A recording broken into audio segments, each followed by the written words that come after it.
নমস্কার বন্ধুরা, আলিয়াস লাভ কিচেনে সবাইকে স্বাগত। আজকে বানাবো সম্পূর্ণ নিরামিষভাবে সজনে ডাঁটা আর বড়া দিয়ে একটা অসাধারণ রেসিপি। এটা খুব সামান্য তেল মশলাতে হয়ে যাবে এবং সাধারণ কিছু উপকরণ দিয়েই হয়ে যাবে। এটা একবার বাড়িতে বানিয়ে দেখতে পারেন, আশা করছি সবার ভালো লাগবে। এটা বানানোর জন্য প্রথমে কিছু মশলা আমাকে রেডি করতে হবে। জিরে, কাঁচা লঙ্কা, আদা, টমেটো, এটার একটা পেস্ট আমাকে বানাতে হবে। আর ওই যে বড়াটা ব্যবহার করেছি, সেই বড়াটা হচ্ছে আমি ছোলার ডাল বেটে নিয়েছি। একটু কিছু কয়েকটু টুকরো আদা আর ২-৩টে কাঁচা লঙ্কা। এটা একটা পেস্ট বানিয়ে নেবো বড়া বানানোর জন্য। তবে মটর ডাল যদি কারোর কাছে থাকে সেটাও সে দিতে পারে ছোলার ডালের বদলে। এখানে আমি দিয়ে দিলাম ডালটা আমার বাটা হয়ে গেছে, স্বাদ মতো নুন, একটু সামান্য হলুদ দিয়ে আমি এটা ভালো করে মিক্স করে নেব। এমনি এটা মিক্সিতে আমার বাটা অনেকটাই ফেটানো হয়ে আছে, তবুও একটু ভালো করে ফেটিয়ে নেব যাতে বড়াগুলো আমার ফ্লাফি হয়। একটু ভালো করে মিক্স না করলে কিন্তু বড়াগুলো বেশ ফ্লাফি হবে না, বড়াগুলো কিন্তু শক্ত হয়ে যাবে। কাজে একটু ভালো করে মিক্স করবেন। এবার একটা কড়ার মধ্যে আমি কিছুটা পরিমাণ সর্ষের তেল গরম করে নিয়েছি। এর মধ্যে আমি চামচ দিয়ে ছোট ছোট করে বড়াগুলো ভেজে নেব। তো কেউ চাইলে হাত দিয়েও করে নিতে পারেন, যার যেটা সুবিধা হবে সে সেটা করে নেবেন। ১ম এ এক ব্যাচ আমি দিয়ে দিচ্ছি। দেখুন যে কটা আমার কড়াটার মধ্যে তেলটার মধ্যে হবে, ১ম এ সেটাই আমি দিয়ে দিলাম। দেখুন বড়াগুলো কিন্তু সঙ্গে সঙ্গে উল্টাবেন না। আগে দেখবেন ওই দিকটা যখন বেশ ভালো মতো শক্ত মতো হয়ে আসবে, তারপর কিন্তু আস্তে আস্তে উল্টাবেন। দেখুন এদিকটা আমার হয়ে গেছে, আস্তে করে দিতেই দেখুন কি সুন্দর নিজেরাই উঠে চলে আসছে। এরকম হয়ে গেলে তারপর কিন্তু আপনারা এগুলো উল্টাবেন। নইলে কিন্তু জিনিসগুলো ভেঙে যাবে, সুন্দর হবে না। আমারগুলো দেখছেন কি সুন্দর, এগুলো শক্ত হয়ে গেছে বলে কি সুন্দর উল্টে যাচ্ছে। আর দেখেই বুঝতে পারছেন কতটা ফ্লাফি হয়েছে, তেলের মধ্যে এগুলো ভেসে ভেসে আছে। এরকম সুন্দর মতো কিন্তু জিনিসটা হবে, একটু ভালো করে ফেটিয়ে নিলে। তবে এটা খেতে ভালো লাগবে। স্পঞ্জি না হলে যদি সলিড হয়ে যায় তখন কিন্তু এটা খেতে ভালো লাগবে না। এটা বেশ সুন্দর একটা কালার যখন এসে যাবে তখন বড়াগুলো আমরা কড়া থেকে তুলে নেব।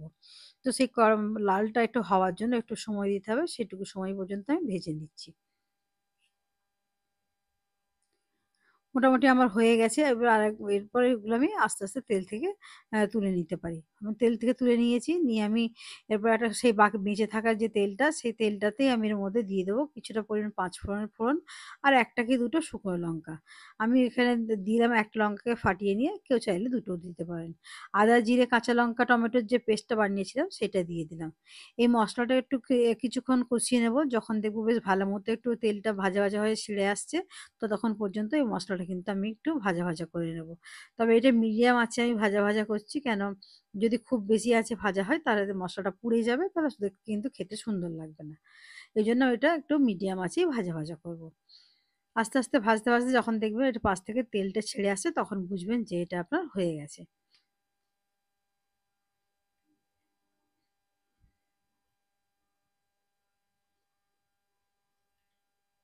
দেখুন মোটামুটি আমার কিন্তু এটা হয়ে এসছে। এরপর এখানে কেটে রাখা সবজিগুলো আমি দিয়ে দেবো। এখানে সবজির মধ্যে শুধু সজনে ডাঁটা আর আলু। অনেকের হয়তো মনে হতে পারে যে আলুগুলোর আমি খোসা ছাড়াইনি। আমি যেখানে খেয়েছিলাম সেখানে আলুর খোসাগুলো ছিল। সেজন্য আমিও ছাড়াইনি। সে সেটা কিন্তু বেশ একটা অন্যরকম স্বাদ হয়েছিল। সেজন্য আমাকেও ভালো লেগেছিল, আমি এজন্য ছাড়াইনি।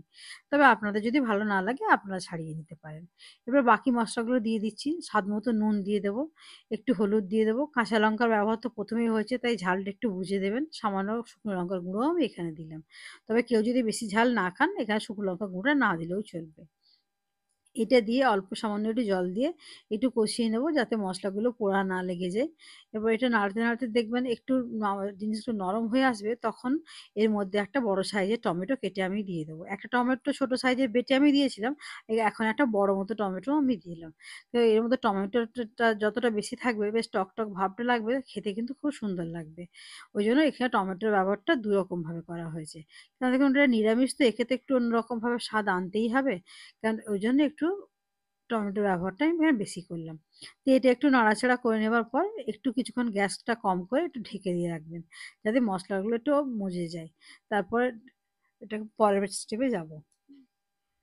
দেখুন আমার এটা হয়ে গেছে। এরপর আমি কিছুক্ষণ একটু ঢেকে যাবো। বাট ঢাকা বলতে অনেকক্ষণ নয়, ২-৪ মিনিটের মতো ঢাকা দিলেই হবে। কম আঁচে যে কিরকম হয়েছে দেখি। এবং ২-৪ মিনিট পর ঢাকাটা খুলে আমি দেখব কিরকম হয়েছে। দেখুন ওটা থেকে এটা অনেকটা জল বেরিয়েছে, বুঝতেই পারছেন। এবার এই জলটা কিন্তু অবশ্যই কষিয়ে জলটাকে শুকনো করতে হবে। জলটা যদি কষিয়ে শুকনো না করেন, এই জলটার মধ্যে যদি জল দিয়ে দেন না জিনিসটা খেতে একদম বাজে লাগবে। এটা যতক্ষণ না জলটা শুকনো হবে, যতক্ষণ না কষানো হবে ততক্ষণ কিন্তু কোনো রকম জলের ব্যবহার করবেন না।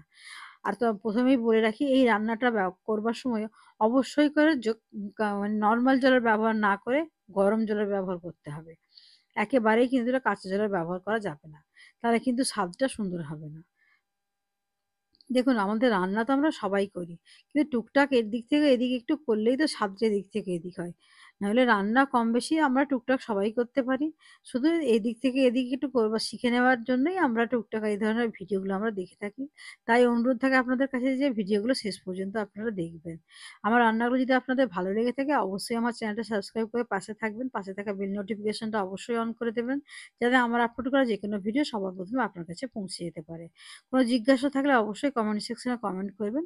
আর ভিডিওগুলো বন্ধুদের সঙ্গে লাইক করবেন, শেয়ার করবেন। ভিডিওগুলো ভালো লাগলে অবশ্যই লাইক করবেন। দেখুন মোটামুটি আমার এটা কষানো হয়ে এসেছে।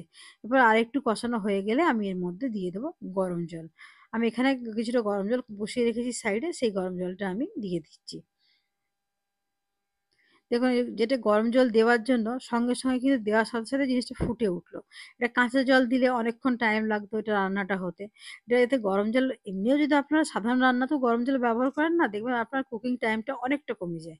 কারণ চট করে সেদ্ধটা হতে শুরু করে দেয়, বয়েলিংটা শুরু হয়ে যায়। এরপর দেখবো আমি ঢাকনাটা খুলে যে আলুটা আমার কতটা সেদ্ধ হয়ে যায়। যদি আলুটা সেদ্ধ হয়ে যায় তাহলে আমি কিন্তু বড়াগুলো ওভাবে দিতে পারবো। আর ঝোলটা সেরকম বুঝে দেবেন যাতে আলুর আলু ডাঁটাগুলো সেদ্ধ হয়ে যাওয়ার পরেও কিছুটা ঝোল থাকে। কেন যখন এই ডালের বড়াগুলো দেওয়া হবে তখন কিন্তু অনেকটা জল কিন্তু টেনে নেবে। সেজন্য ঝোলটা ১ম এই কিন্তু সেভাবে দেবেন। তবে যদি কম হয়ে যায় ভয় পাবেন না, আরেকটু কিছুটা গরম জল ব্যবহার করে নেবেন তাহলেই হবে। এরপর আমার আলুগুলো দেখলেন সেদ্ধ হয়ে গেছে। এরপর আমি বড়াগুলো সাজিয়ে দিচ্ছি। বড়াগুলো সাজিয়ে দেওয়ার পরও আমি এপিঠ-ওপিঠ একটু উল্টে দিয়ে ৫ মিনিট মতো আরও একটু রান্নাটা করে নেব মিডিয়াম আঁচে। যাতে ডালের বড়াগুলোর মধ্যে মশলাটা ভালো করে ঢুকে যায়। নাহলে মশলাগুলো তো ঝোল মশলার সাথে বড়ার ভিতরে না ঢুকলে খেতে ভালো লাগবে না। ওইজন্য আরও মিনিট ৪-৫ এর মতো আমি রান্নাটা করে নিয়েছি। দেখুন আমার জলটা ঠিকঠাক থাকার জন্য কিন্তু ঝোলটাও খুব বেশি শুকিয়ে যায়নি। অথচ খুব যে একদম পাতলা হয়ে যায় তাও হয়নি। এটা যখন ঠান্ডা হয়ে যাবে একদম পারফেক্ট হয়ে যাবে।